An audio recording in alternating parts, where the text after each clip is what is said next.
Welcome to a serious thing that I have to do. It makes me just a little bit nervous. I know you guys don't think I get nervous, but that's not true. So, I've got the bullets about what today's video is about.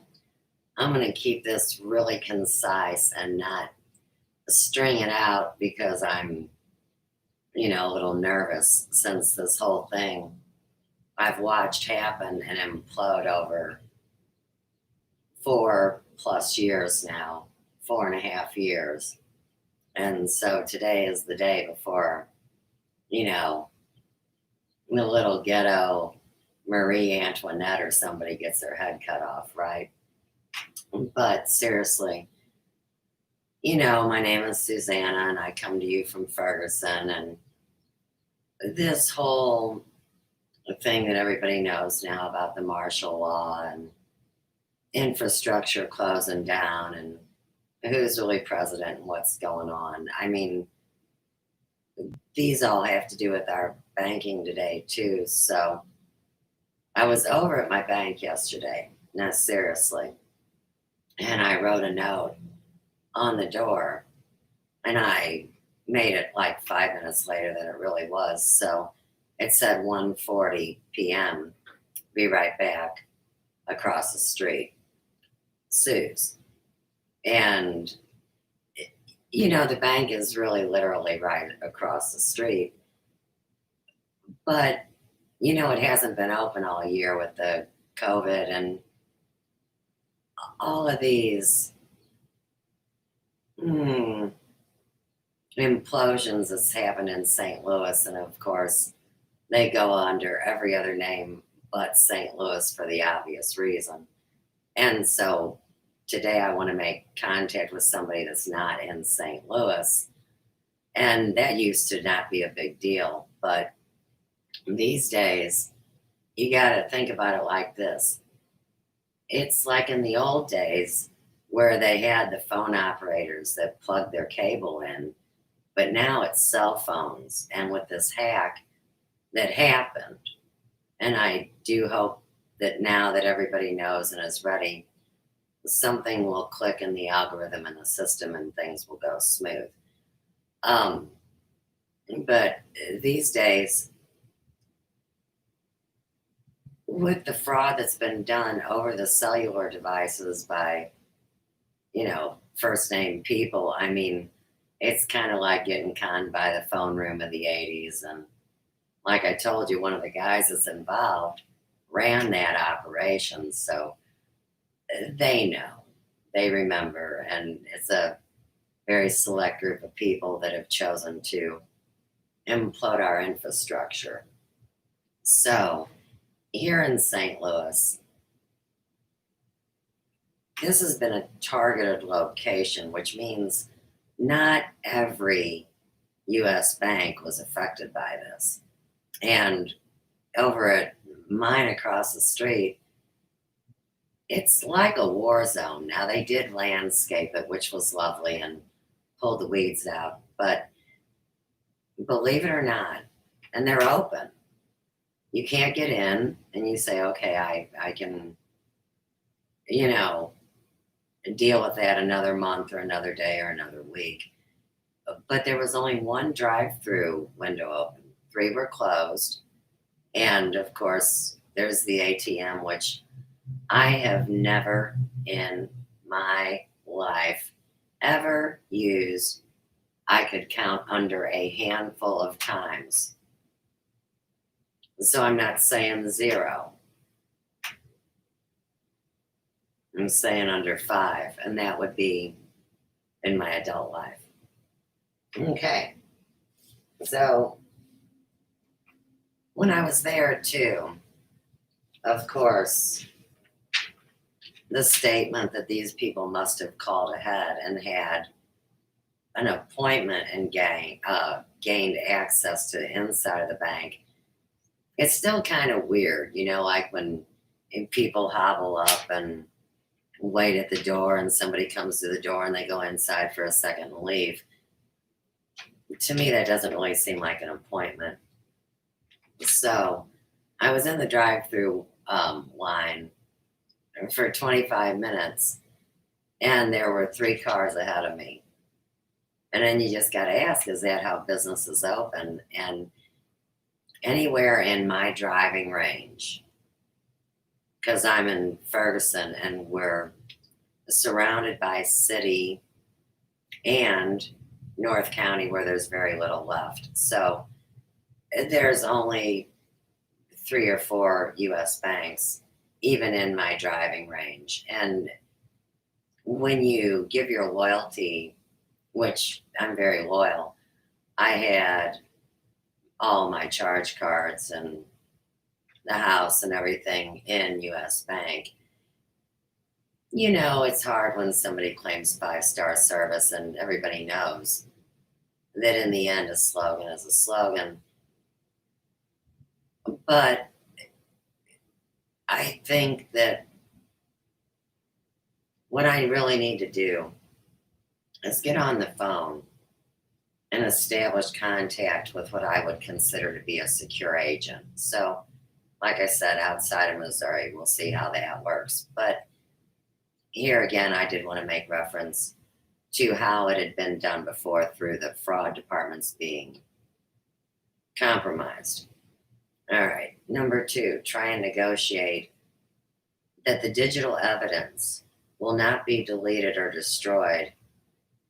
And I'm putting that directly in regard to what my stalker, CW Channer, made in his comments, where he doesn't want to get accused of destroying digital evidence.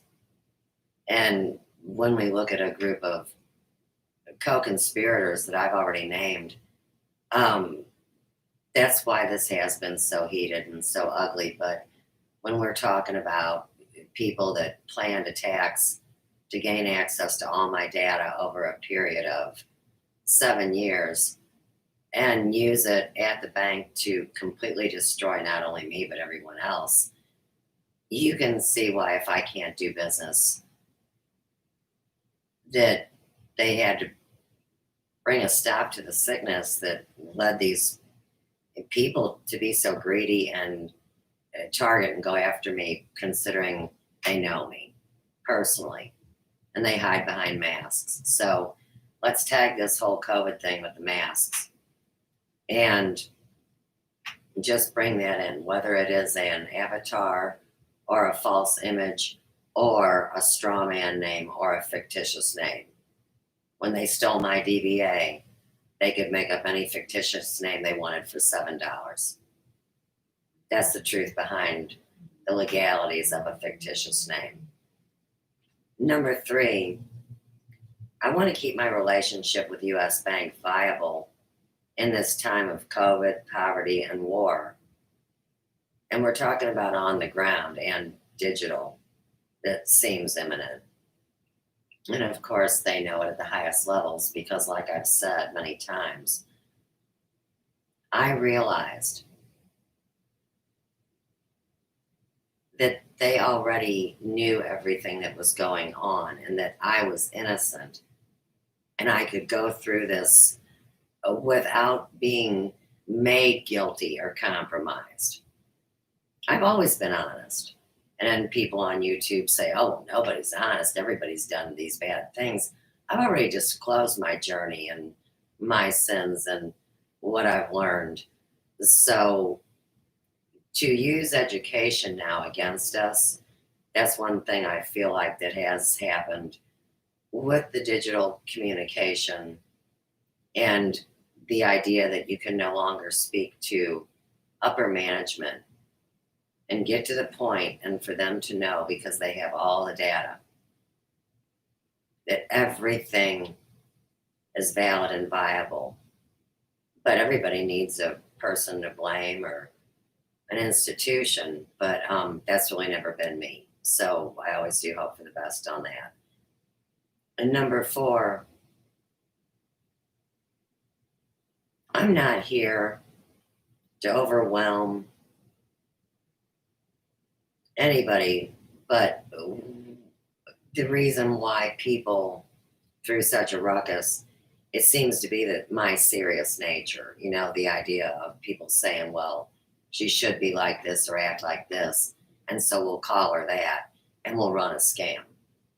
I mean, it's so grade school in such a day of higher education and learning. So when we talk about these kids, like I keep saying to the moms, who would be shaming any child and saying you flunked out on a year of your education when they know that the online platforms are not clean? They are compromised, and they were told to be warned if they were involved in them. And that's why so many people have gotten sick. And nobody knew how serious coding a game was, or running this whole virtual landscape. But I will tell you this. The best thing computers are known for, that they do better than any human could do, is numbers. Adding numbers. So for the people that tried to so carefully set this up over the years, I mean, can you imagine their ignorance when it comes to what technology does do best? Let's leave the rest of it out. Just stay real scientific. So I didn't want to overwhelm anybody, but this is the things that I've witnessed too in the state of Missouri, where myself, acting as the one person needed to record this conversation that I need to have with another human being. Now, that's created a whole lot of trouble from people that are jealous about where somebody lives, and at the same time, they mock them. Because I can't believe that people would be jealous of, say, living here in the only divided state, which is Missouri, where it is the most dangerous city, murder and capita rate and all that. The politics, the slavery. This is the second most bloodiest state where there's been more battles than anywhere else. And so the whole thing with the banks, it's all going to tie in to Trump moving the Federal Reserve here sometime back, the monitoring of three kinds of Bitcoin. Well, one is Bitcoin and another one is Ethereum, and everybody's yickety squack, but this is really about mining my data. And this is about what your energetic currency score should be, not your credit score, because with what they're getting ready to do to me, even though my credit score would be excellent, it will reduce it down to nothing. So everybody knows that in the end, if the system's going down, the system's going down. But to allow this case to go by unnoticed, which is really not happening behind the scenes, but just in order to do this, and the data be compromised forever, and then you have a grid lockdown or shutdown or something, and all the data goes poof, and it's erased and wiped. But remember, it never really goes away. And so, just like the report from this morning that was so skewed, it was redunculous. But the idea that you would have 3 suitcases, that are carrying digital devices of technology, and to accuse the one of this part and then the other 2, and they're going to work on that, but they're not sure. See, it's my computer. It's my phone, because people attacked me, and that's why they all said, ignore me. in this life where whoa, right ear, I'm left ear, I mean, real high pitched tone, and that does happen from time to time.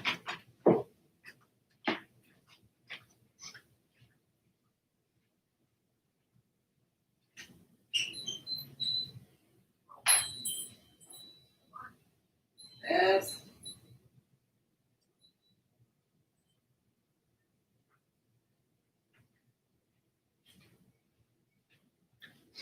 You remember when you were a kid and they'd give you the hearing test at school and it'd be the tones where they'd either be really low or they'd be high.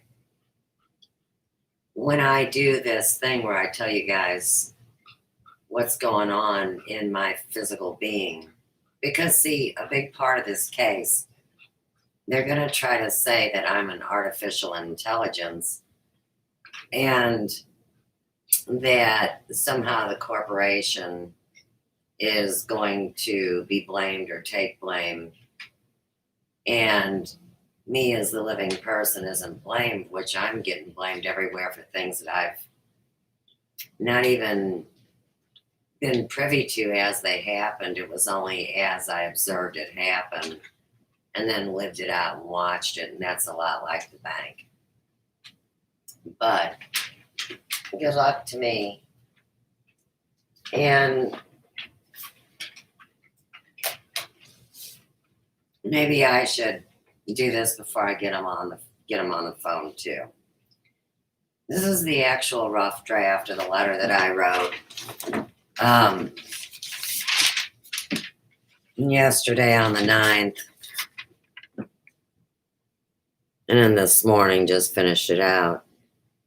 Mr. Touchdown, the people demand to know.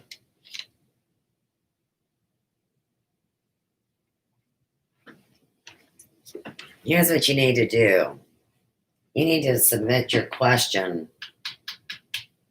to Mr. Computer Head. I call him Jeff the Robot. He wears the Keishi hat. You can see he represents us in World War II.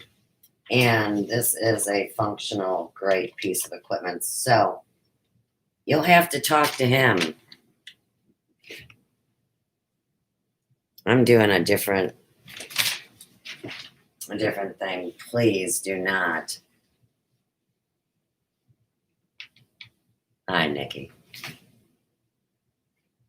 Please don't harass me. Not you, Nikki. I'm talking about Mr. Touchy-Feely. All right, so I want to read this letter, okay? And it's in regard to a letter that they wrote me just recently that says, maybe I should have had that out, huh? Let me just get my clipboard. There's so many things when your life hangs on the line. Wow. All right, that wasn't quick enough for me. All right, so basically the letter that I have to find, I'll have to play you guys a video or something to keep you busy. That really sucks. Says that if I don't cough up this money that I don't owe, because they never explained where 30 grand went off a charge card. I mean, just poof. And then there's a couple other legal things going on, and they're all connected into the implosion, and they already know that, so I'm just moving on with my conversation. But they said that they would shut that account down, delete that information. And you know, it reminds me a lot of YouTube, where people say things that are terroristic, of a criminal nature, that are harassing and morally, ethically offensive to the majority of people. And how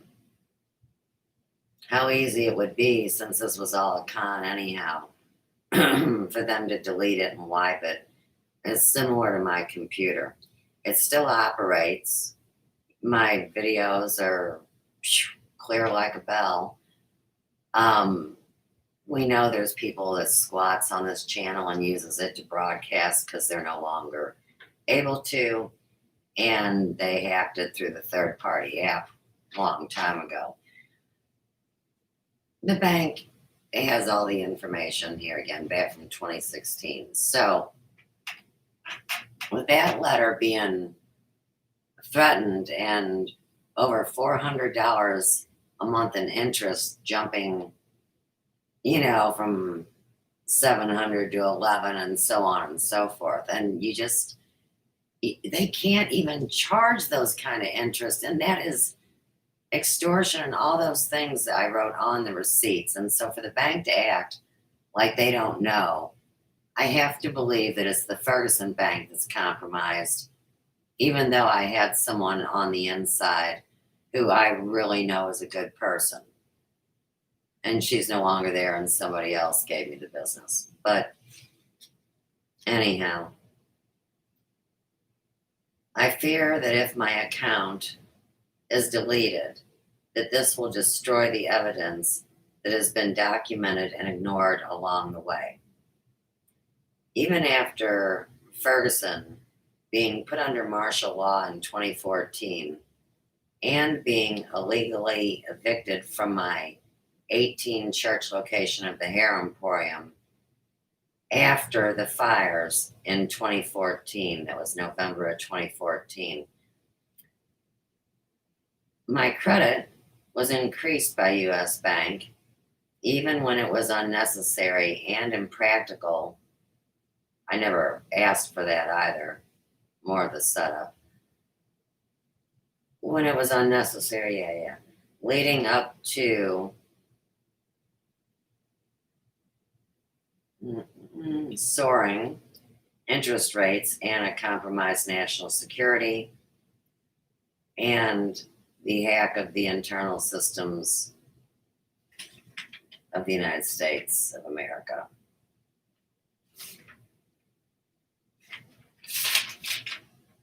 Unable during COVID to speak to anyone in upper management at US Bank since mid 2018, that would be February.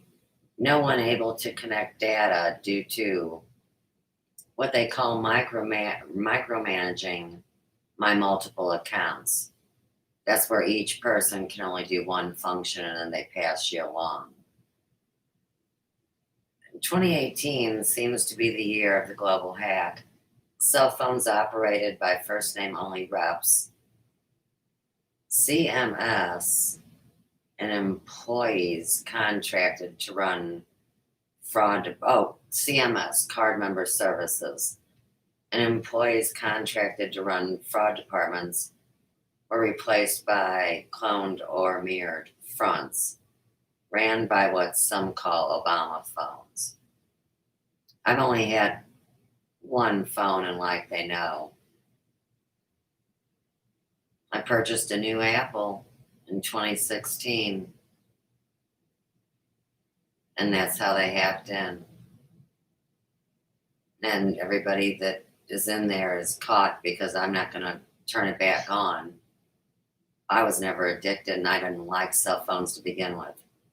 I knew they were dangerous, and they couldn't have done this to me unless they had the cell phone in unison with the Apple computer that's been completely demolished too.